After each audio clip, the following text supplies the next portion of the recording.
ওয়াত্তিনি ওয়াজ্জাইতুন ওয়া তুরি সিনিনা ওয়া হাযাল বালাদিল আমিন।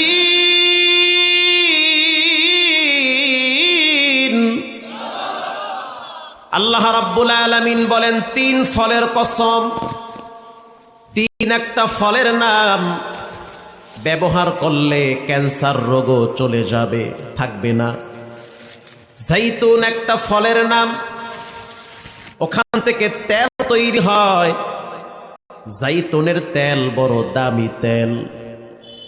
আল্লাহর রাসূল জাইতুনের তেল ব্যবহার করত। সুবহানাল্লাহ। এই দুইটা ফল অনেক দামি ফল। এই দুইটা ফলের ব্যাপারে রব্বুল আলামিন শপথ করেছেন, জিনিস যত দামি হয় আল্লাহর কাছে সেটার মূল্য তত বেড়ে যায়। আল্লাহ যেই জিনিসের ব্যাপারে শপথ করে বুঝতে হবে সেটা কোনো নরমাল জিনিস হতে পারে না।